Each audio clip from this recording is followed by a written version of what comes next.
12 வருஷம் கழிச்சு ஒவ்வொரு வருஷமும் நானும் சுந்தர் சார் வந்து அடுத்த வருஷம் வந்தாலும் ஜெயிக்கும் ஜி வாங்க போகலாம். அவர் வந்து ப்ரொடியூசர் வந்து வருஷம் வருஷம் ஒரு காரணம் சொல்லுவாங்க. கடைசியில் வந்து சிபிஐ எல்லாம் சொன்னார் காரணம். சிபிஐனால இந்த படம் ரிலீஸ் ஆகலான்னு. ஏங்க சிபிஐக்கும் எம்ஜிஆருக்கும் என்னங்க சம்மந்தம் அப்படின்னு கேட்டோம். இல்லை சிபிஐனால ஒரு சரி 12 வருஷம் கழிச்சு கடவுளாக பார்த்து 9 நாள் லீவு கொடுத்தாரு. டேய் இருங்கடா சுந்தர் நீ வேறு படங்கள் பண்ணிட்டு போ, விஷால் நீ வேறு படங்கள் பண்ணிட்டு போ, உங்களுக்கு ஒரு டேட்டுக்கு தேதி குறித்து கொடுக்குறேன் அப்படின்னு சொல்லி 9 நாள் கொடுத்தாரு. பட்டையை கிளப்பிடுச்சு.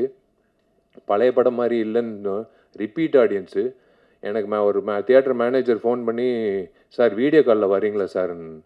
ஏன் என்ன விஷயம்னு ஒரு பெரிய தியேட்ரு.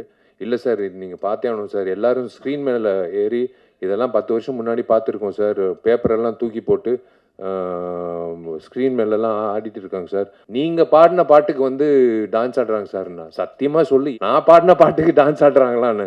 சார் உங்கள் பாட்டுக்கு தான் சார் ரிப்பீட் ஆடியன்ஸ் வர்றாங்கன்னு.